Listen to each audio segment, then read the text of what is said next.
Hello, everybody. I see people trickling in. Welcome, welcome. I'm going to give everybody just a couple of minutes to come over from the keynote session, and then we'll go ahead and get started.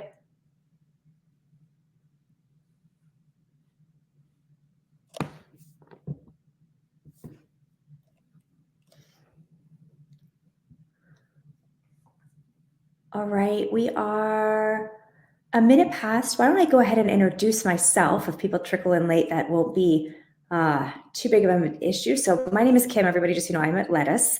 And I, like you, am a solopreneur. I'm a fractional marketer at Lettuce. I've been here for about a year leading brand and content marketing. And I'm so happy to have everybody here today. Let's see how we're doing. All right, people are coming in. Great. I'm sure a lot of you just popped over from our keynote, and hopefully you got to hear Bonnie talk about her life brief. And it's really a perfect segue because we're here today to really reframe how you think about your business. Now, before I introduce Grace, who is here with us today, let me just do a little bit of housekeeping around our session format. Each presentation today is running at 40 minutes. We're going to try to keep it locked into that to give everybody just a bit of time afterwards to take a little break and stretch without missing any of the amazing content that's coming next. As Grace is presenting, you'll see we have a chat and a Q&A. Don't be shy. Please drop any questions into those boxes, and we will try to save a little bit of time at the end to get to all of your questions. And now, without any further delay, let me go ahead and introduce Grace Kraaijvanger. So as founder of The Hivery, Grace has built more than just a co-working space. She has really created a movement that has empowered thousands of women entrepreneurs and reimagined their professional lives.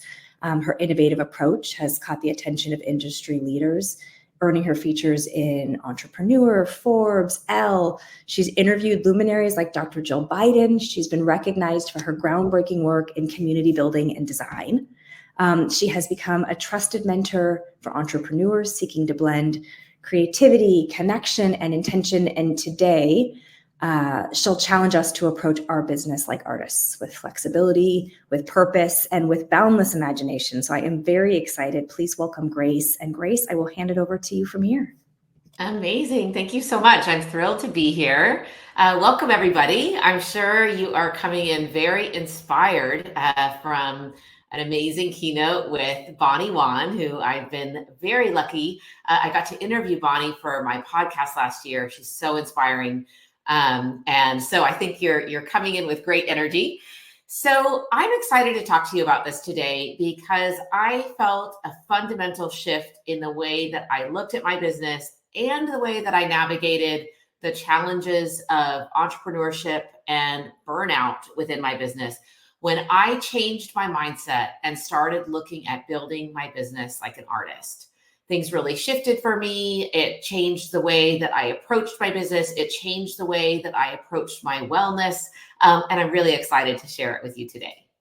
So I just want to remind all of you that, I know you're solopreneurs out there, you're building amazing businesses. You can build a business that matters, that feels like the real you and finally works in your life. So what I'd like to work on today together is how we can put creativity into the day-to-day of our business and build our businesses like artists. So I'm going to ask you if you can turn off all your distractions and be fully present with me. We just have a short amount of time together. I have a lot I want to cover with you. So turn off your distractions, be present like artists, and let's get started. At the end of this presentation, I have a special gift for you. So stay with me until the end. So let's start. I just want to get to know you the best that I can through this amazing vehicle of chat. Throw a number in the chat of why you started your business in the first place. Now, you might choose 1, 2, 3, or 4. All of these numbers might apply to you, but I am curious. Why did you start your business? Did you start it because you want to help people with what you're passionate about? Did you start your business because you wanted to work for yourself and finally have that flexibility and freedom? Did you start your business because corporate life just wasn't for you or isn't for you and you're finding your way out?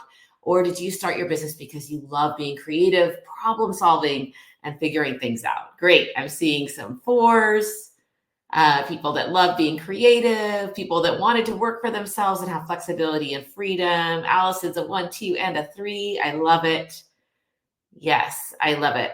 I find that us entrepreneurs, us solopreneurs, tend to think alike, and we really value flexibility and freedom. We really value being able to be creative, and we most often want to help people with what we're really passionate about. And that is the theme of where I started to realize I wanted to create my business like an artist. Great. And Regan said she started her business so that she could have flexibility juggling young children. Yes. So I'd love to hear, what do you do out there? I know that there's amazing solopreneurs on in this summit with us and on this call. Are we nutritionists? Are we coaches? Are we consultants? Are we thought leaders? Just throw a couple words in the chat about what you do out there. I'd love to hear. Gives me a sense of what kind of work you're doing and how we can infuse it with creativity. So if you want to throw a word in the chat that describes what you do, that's awesome. Okay, well, you do that. I am going to get us going. Great. We've got some brand marketers. We've got some copywriters and podcasters, website design, marketing consulting. I love it. So fractional business operations, COOs, web and graphic design, love it. Okay, so whatever you do, we can put some creativity in our business. We can approach our businesses like artists. So let's start with where you are now. I'm curious. So you might throw a number in the chat if any of these resonate with you. You started your business with energy and excitement, but you may have slid into feeling discouraged. I've been there. Number two, you want your business to feel like it's really helping people. It's energizing you and fueling your creativity. Or number three, you might feel like you're spending time on things that are supposed to grow your business, things like social media, but you're feeling burnt out by all the tactics.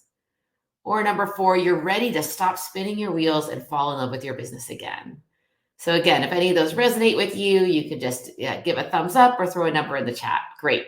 Yes, I have felt those things too. So as I was so graciously introduced, I'm Grace Kraaijvanger. I'm the founder and CEO of The Hivery. I am a lifetime entrepreneur. I'll tell you more about that in a second, but I first found entrepreneurship when I sold candy bars at my high school to pay so that I could go to ballet school for the summer. I started a podcast called The Art of What's Next. I've been featured in Entrepreneur Magazine, Elle, Domino, and I'm celebrating 11 years in business. I'm so proud of that. 11 years of perseverance, 11 years of staying the course. And it's through those 11 years since I founded The Hivery that I really embraced building and growing my business like an artist. So I'd like to welcome you today, and I'm going to teach you 6 lessons on how to get out of that overwhelmed feeling and build our businesses like the artists that we are. So as I mentioned, I was a professional dancer turned marketer turned entrepreneur. And I think that it's in that first part of my life as a professional dancer that I learned how much I valued being around other artists, how much I valued creativity, how much I valued making something out of nothing. And I worked really hard to do that. So as I mentioned, I started to kind of light up my entrepreneurship part of my brain when I sold candy bars at my high school debate to pay for ballet camp. And when I started my business, The Hivery, which I mentioned 11 years ago, my kids were 9 and 11. And I often think that, I'm not sure how I juggled all of the balls when they were young. Yes, I dropped some balls. And I started to really look at what are the pieces of my business that I really want to focus on that also work with my real life. So I started out tasting what it's like to be really passionate about my work. And I have to admit, it was a challenge for me after I retired from dance to not have that same kind of light my fire energy around my work. So when I retired from dance, when I had my second child, I threw myself into marketing consulting. Now, I think that the dancer part of me that had always been a freelance dancer, had worked with many choreographers and ballet companies and modern companies all over the world, I was used to being independent. So when I retired from dance and I started doing marketing consulting, I knew that I wanted to work independently and I was really good at what I did, but I felt like something was missing. So back in 2013, I was working for an analyst firm. I was doing a big consulting project for an analyst firm. They were based in Connecticut and I was working from home in California. I started to get a really strong knowing that something was amiss, that I was not supposed to be at that job, but I couldn't quite put my finger on why. I was also going through a lot of grief at the time. I had lost my mom a couple of years earlier. And the more that I grieved and struggled with what to do next, the more I started to feel like my confidence was getting really shaky. And I started to feel like I really didn't know what I was doing and that maybe I didn't have all that much to offer. It was a pretty scary feeling. Maybe throw a 1 in the chat if you felt that. That feeling of confidence depleting, not sure what to do next, not sure what you had to offer. And then we had to make, Kim says, oh yes, number 1. What I realized during that introspective time that it wasn't my skills or talent that was the problem. What was happening actually was that I felt really alone and isolated in trying to figure out what to do next. I really wanted to do work that mattered to me, and I wanted to do work that felt like I was helping other people. And I missed my old dancer life. I missed the creative energy and being surrounded by a community of artists. And knowing that I didn't want or could at that time in my life go back to the dance world, I was trying to figure out how to take what I had learned in building my consulting business and take what I missed about the creative energy of my dance life. And how could I possibly put those things together? So I started treating my next chapter like it was my job. I journaled, I went to retreats, I searched and searched and searched of what I could do to create this meaningful next chapter for me, and also recognizing that there were so many brilliant, talented people out there that had so much to offer to the world that felt the same way. So I created The Hivery, like I said, 11 years ago. It was one of the very first female-fueled co-working spaces in the United States. I'm so proud of the community, the co-working spaces that we created, the mentorship, the accountability, and big news that you're hearing here first. We are about to reopen our co-working space and inspiration lab in Northern California. So we had to close in 2021 after 5 years. So it's been 5 years that we closed due to the pandemic, and we are bringing it back. And the reason that's important and why it's exciting, I'm announcing it today, so I'm quite excited about that. But the reason that I wanted to talk to you about it in this presentation is I know what it's like to feel burnt out. I know what it's like to feel like nothing's working. I know what it's like to feel stuck and like you're not sure what to do next. And the most exciting breakthrough that I had in these 5 years is that when I stopped like banging my head against the wall of trying to figure out the outcome, and I started using the creativity that I learned as a dancer and rebuilding my business like an artist, everything changed. So let's get started. I want to talk to you about the 6 lessons on building your business like an artist. And thank you for all the emoji love. I'm very excited. It's a really great day, and I'm honored to get to share it with you. So the first lesson that I learned along the way in terms of really, really treating your business like an artist is returning to your deeper why. So often we can feel like this. We can feel really overwhelmed. Like I mentioned, I had felt before, like I just didn't even know what I was doing anymore. Or sometimes when I was pivoting and trying to reimagine and reinvent my business for what felt like the 1,000th time, I would spend hours posting on social media. I felt like I had nothing to show for it. I literally felt like I was throwing spaghetti against the wall, trying to do all the things, but not making any progress. And oh my goodness, was I discouraged. It was rough. So what I learned is that when we stop operating from our to-do list and we return to the muse, so imagining yourself as the artist, you had a source of inspiration, probably your deeper why of why you started this business in the first place. So when you feel like you're getting burnt out, misaligned, overwhelmed, stuck, the number one thing you can do to come back to that space of creating your business like an artist is returning to your deeper why. And that means getting away from all like the millions of tactics that you could do and recentering on why you're doing any of this in the first place. So how do we do that? The first place I start is with my calendar. So your calendar reflects your priorities. Your calendar reflects how you are choosing to spend this precious time on earth. So we really need to study how we're spending our time and connect our calendar back to that deeper why. So if you want to build your business like an artist, you need to go through your calendar and make sure that you're spending time on things that feel like they are aligned with your core values, that they are aligned with your deeper reason for wanting to create this business in the first place. If your calendar is filled with shoulds, you will get to that point of feeling burnt out. So we've got to find ways to really evaluate how we're spending our time and realign it with why we started our businesses in the first place. So, and when we look at that, we can look at how we can infuse more creativity into the day-to-day of our business, which we're going to talk about in a second. So when we think about how artists return, we all, we know the various forms of getting stuck as an artist. Like a big one that writers know out there is writer's block. Or the choreographers I used to work with would say like, I can improv in the studio, I'm great. And then I come in to lay the groundwork of the steps for choreography and I draw a blank, I don't have it. We all know what that's like, right? So whether we're working as writers or choreographers or website designers, we've all had that feeling of like we're stuck. So we've got to return to the muse. And the way that we do that is to get really intentional about it and to treat it like art. So, which leads me to the second lesson. If there is one thing that I am on a constant quest for as an entrepreneur, it's flow.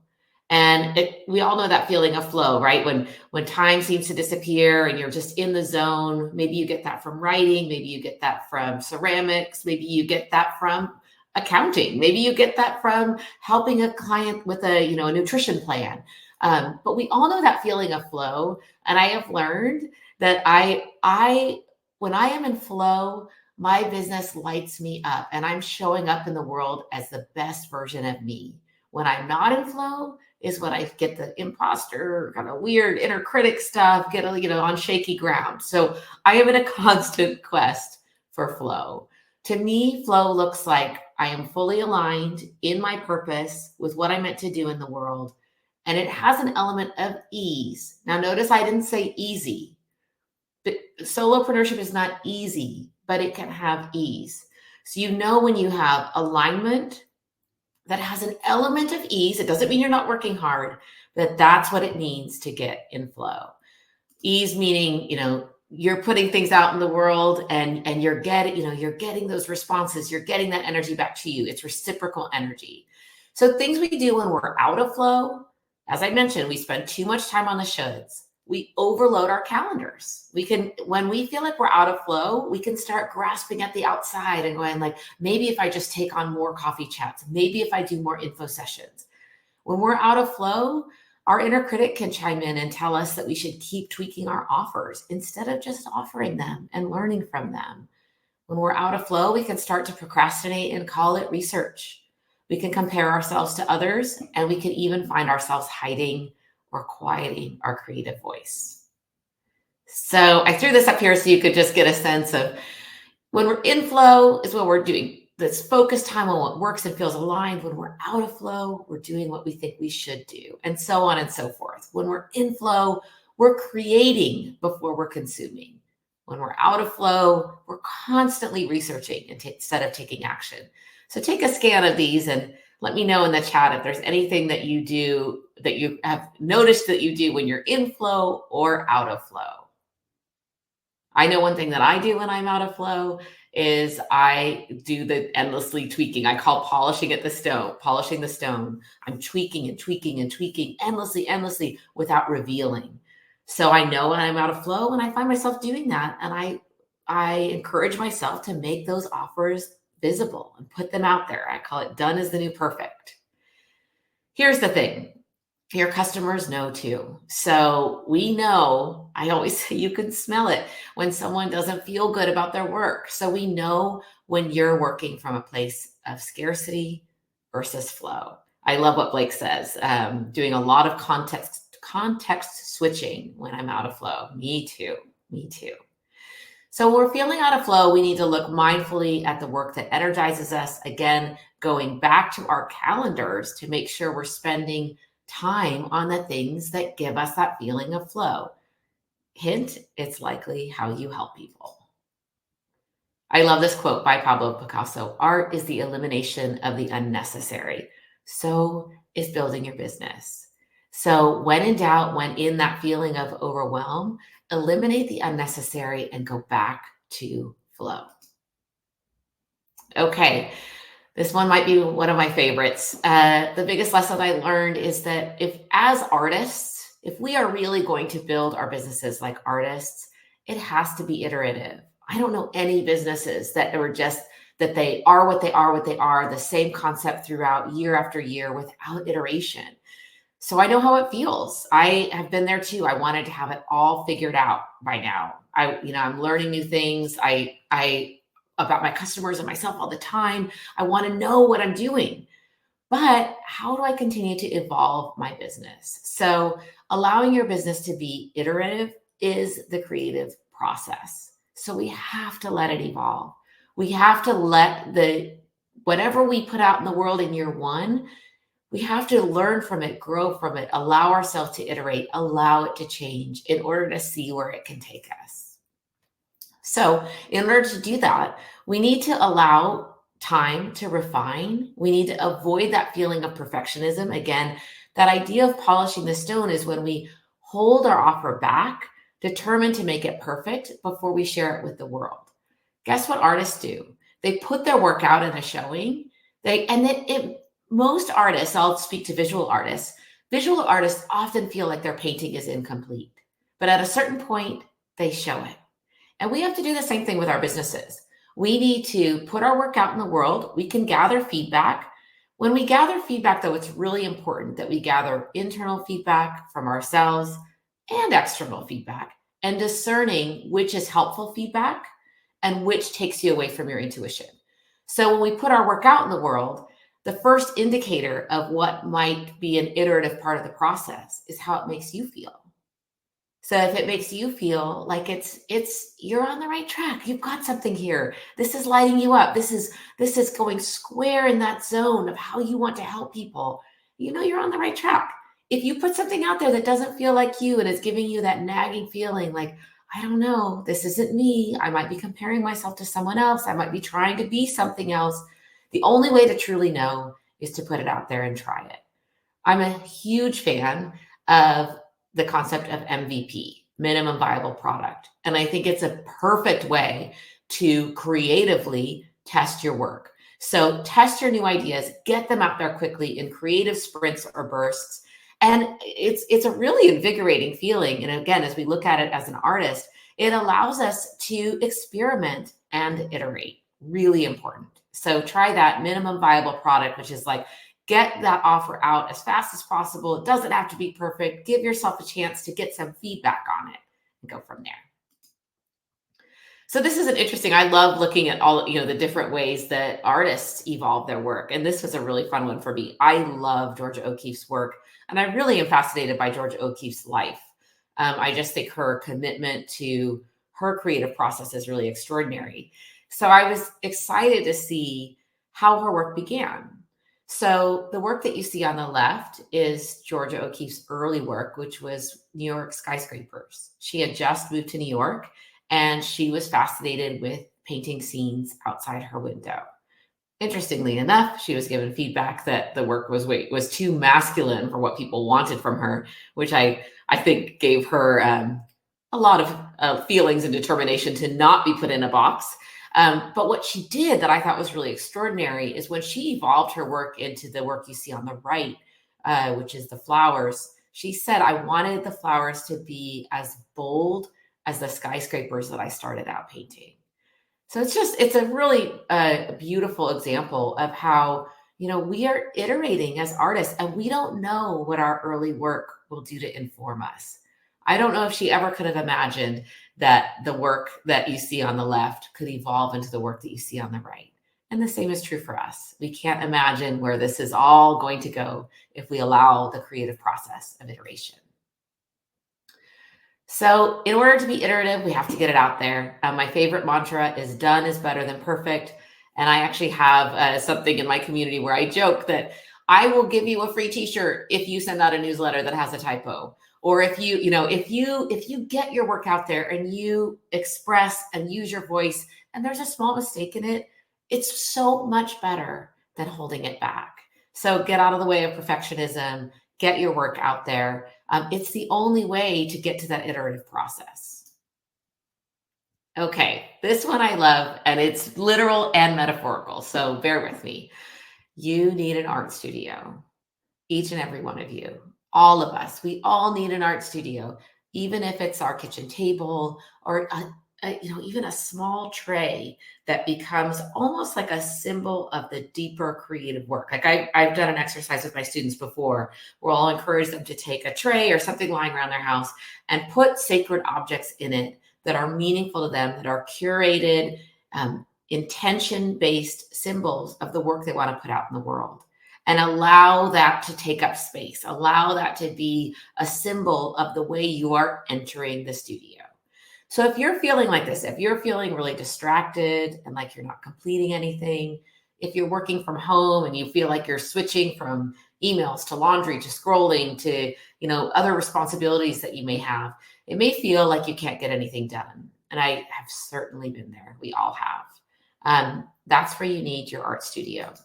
So your art studio is, as Joseph Campbell says, it's your sacred space where you can find yourself again and again. Your art studio should not cost you a single dollar, or it doesn't have to. If you can get an art studio and have a real studio to go in, amazing, but not necessary. Your sacred space can be free. It's things that are probably in your home. It could be a small corner of your home office. It can literally be a spot at the kitchen table. But it's a place you go to do creative work when you want to go deeper into your business. It's not your everyday place that you check email, even if it's turning your chair around, creating sacred space. Because imagine, artists have studios, writers have their, writing desks, musicians have practice rooms, and yet we as entrepreneurs try to funnel all of our creative thinking, our logistics, our operations, our bookkeeping. We often do them all in the same space. And it can get lonely, we can get burnt out, we can get distracted. So creating sacred space that is a place where you can drop into deep work and creativity is so vitalizing. For me, it's often just, again, my kitchen table. I just change the environment, but I do it intentionally. And I'll tell you a little bit about that in a second. Treat it like your studio time. So again, if we are artists certainly have to promote their work. Artists are doing marketing. Artists are getting in touch with their agent. Artists are curating the schedule for their next show. Artists are coordinating the logistics of the theater, but they are also allowing themselves the space to create. And it's not just physical space, but it's the mental space where we can return to ourselves and get free from distractions. So we have to protect that space like an artist. Now, I want to give you a few ideas on how to create your studio or your sacred space. You want to choose a space where you feel creatively alive. So it has to be, if it is, again, a place in your studio apartment, it might be by the window. It might be a coffee shop that you feel energized. I have a local library that I think is one of the most beautiful libraries in the world. It looks out over a creek in the redwoods. And there is a spot there that is my artist studio. When I go there, I have a mindset shift that says, this is where I go to be creative. When I go there, there's no distractions. I turn off my phone. I'm working on creativity. I'm intentionally creating space to be creative about my business. Now, that could mean for some of you sketching or doodling. For me, it's often writing. What are my goals and visions for the business? What are the problems I want to keep solving? How can I innovate? What can I change? I love creating rituals that trigger that creativity. I have a candle on my desk that when I light the candle, that signals for me that I'm going to do some writing. So having some rituals that say to yourself, like, this isn't check email time. This is creative time. And make it yours. So curate that environment. Adding, like I said, I love having a little tray of small objects, a journal, a pen, something that reminds you of the deeper why of your business, and take it with you wherever you go. Take it to your desk, take it to your kitchen table, take it with you to the library. Okay, as artists, we cannot do this alone. If we are going to create our businesses like works of art, we need community. So if you are working alone in your home office all day without anyone to bounce ideas off, if you if you don't know how to find the right community of people to buy from you and connect with, or if you feel like you're the only one who doesn't seem to have it all figured out because you're looking at social media and comparing, you need community. It's vital. And just like no artist thrives in isolation, neither do us entrepreneurs. So I mentioned I love Georgia O'Keeffe. What I find fascinating about Georgia O'Keeffe is that she had a squad of artists where they were co-inspiration for each other. They were encouraging each other. They were sharing each other's work way before Instagram. So Frida Kahlo, Georgia O'Keeffe, Diego Rivera, and I actually believe I think Ansel Adams was part of that squad as well. But they were all artists of a time, and they were elevating each other and supporting each other and putting each other's work out into the world and collaborating together. And it changed the trajectory of their work. So we've got to honor the power of community. I want you to think for a moment of 3 people who give you contagious creative energy. Who are other people in your world that you can create community with who give you that elevated feeling of creativity? I love Oprah, and she says, surround yourself with only people who are going to lift you higher. I am such a believer in reciprocal energy. I really believe that when we put energy out into the world, we get it back.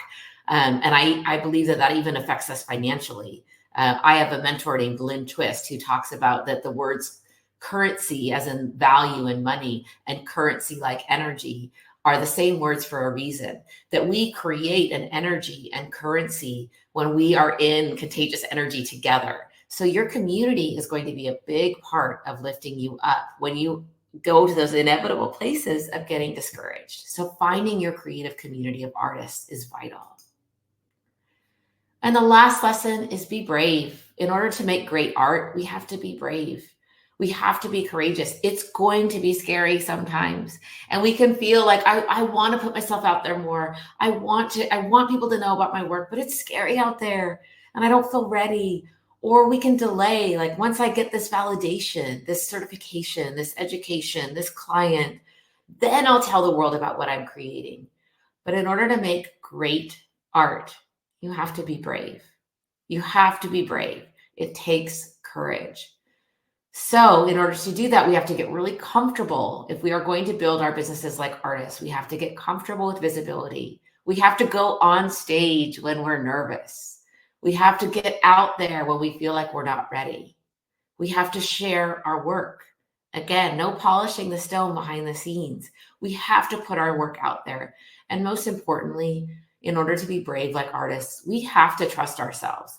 Now, maybe the word expert, trusting yourself as an expert in your field, for some of us, we feel like we're working our way there. But trusting yourself that you came to this solopreneurship because you have something to give, and only you can give it the way that you can. You're the only one that has the skills, the knowledge, the wisdom, maybe even the heartache, the pain, the grief, whatever it was that brought you to this place of creating a solo-based business. You are the only one that has it just like that. So trust yourself that you have what it takes to put your work out in the world. I'd love for you to think about something that you can share today that feels like a reflection of your creativity and maybe is a little scary, something that's brave like an artist. Okay, Creativity Takes Courage by Henry Matisse. I'm just amazed and inspired by how much I have learned from artists. And I want to, if I can leave you with anything, it's when in doubt, build your business like an artist. I just want to remind you, you don't have to wait until you're ready. Bravery isn't about not having fear. It's about taking the action anyway. So with that, I covered a lot. There's my 6 lessons. What are the questions out there? Does anyone have any questions for me on how we can create our businesses like artists? I have dropped one question in the Q&A that I'm happy to read, Grace, if that's Perfect. helpful. Yes, great. Right. It says, so many solos struggle with this tension between creativity and structure. So how do you recommend balancing those two things when there's so much to do in a day and in a week? How do we do it all? I love it. I love it. It's such a great question. I really believe in the marriage of creativity and ritual, or creativity and structure. And I'll give you an example as a ballet dancer. When you're a ballet dancer, you take ballet class every day. You put your left hand on the bar every day and you start with pliés every day. And when you do that consistently, it sets you free. So when you can create creative rituals, even daily creative rituals, that may feel like you're in the structure of your business. Maybe part of your creative structure is to write your social media copy every day from 9 to 9:30. When you do that consistently over time, you give yourself the ritual to be set free. So over time, those consistent structure, sustainable business operations actually set you free. They allow for the creativity to come in. So think of it like ballet class. When you start with pliés, you'll be warmed up and ready to go on stage. Grace, tell us, do you have 2 favorite rituals that you like that are your top 2 for your business that Yes. you do? Yeah. I do a weekly artist date with myself. So every week I spend an hour, I go to a great cafe or someplace that's really inspiring. And I allow that to be really creative time, because, we teach what we need to learn, and I can get really caught up in the operations and financial aspect and marketing of my business and lose sight of that creative time. So I make sure that I have 1 day a week, 1 hour a week that is hopelessly devoted to my artist date. And then the second thing I do is, I mentioned this in the presentation, but I light a candle before I work, because I feel like it's a feeling of getting to set an intention. And if we have time, I see this other question. Should I take? Great. How do you balance the financial side of your business with allowing yourself the freedom to create? Here's what's worked for me. When I am feeling in flow and aligned and connected to my deeper why and creative and innovative, that energy goes out into the world. My offers are better. I allow myself to be more visible. I'm willing to put myself out there vulnerably and ask for the sale. And so what I started to notice is that when I was connected to creativity and connected to my deeper why, my numbers went up. My revenue went up, because again, it's an energy. I started to put my work out there with passion, and I knew I was ready to help people. I was aligned. Where when I was feeling stuck or unsure or burnt out, that's when I felt scarce. That's when I felt like things weren't working. And like I said earlier, your customers can smell it. They know when you're working in flow, and they know when you're working from a place of scarcity and a place of comparison. It's not to say that we won't feel that. We are going to feel that. It's inevitable. But the way that I look at, like, abundance comes from being true. So I also know that I want to keep doing this work. I can't keep doing this work if I go out of business. That means I need to be committed to looking at the financials of my business and iterating them like an artist, looking at what's working, shedding what's not working, looking at expenses that are a good investment, shedding what's not. Even looking at your financials can be a creative process. I hope that answers your question, Stephanie. Grace, this was amazing. I want to take, if I can, just the last minute or 2 that we have. I want to make sure that this group, because they've been such an engaged audience, gets all the offers that we have before they move on to their next session. Let's see. I'm going to pull one up right here. Let's see if you guys can see this the way I hope you can. So, The Hivery, please click this link, join. You'll have an opportunity to connect with Grace and the amazing community that she is building. So this is here for you guys to take. I also want to make sure that everybody gets a chance to see from Lettuce. If you're interested in Lettuce or want to learn more, please click here. We're offering with the code SOLOVIP, you get a free month off of Lettuce's services. And if you're still scrambling for 2024 tax return solutions, we can help you with that as well, complimentary. And then the last one is really a build off of everything Grace said, and Grace is actually going to help us keep this going. This summit is all about learning and advancing, but the next step for all of us is to take these amazing tips and put them into action. So starting on Monday, Lettuce is launching what we are calling a solo challenge. We'll be sending you daily action steps, tools, and templates that are actually going to help you implement and put pen to paper on all of these great learnings from the last 2 days. So you're automatically going to get an email from us from attending the conference on March 3rd. Look for that, or you can go to lettuce.co/challenge and learn a bit about it today. So thank you all for being such an engaged audience. And Grace, I'm leaving inspired and more creative, so I hope everybody else is too. I love it. Thanks, everybody. And check out thehivery.com/podcast for the art of what's next if you'd like more inspiration. But thanks to the Lettuce team. This was really fun. Thanks to you.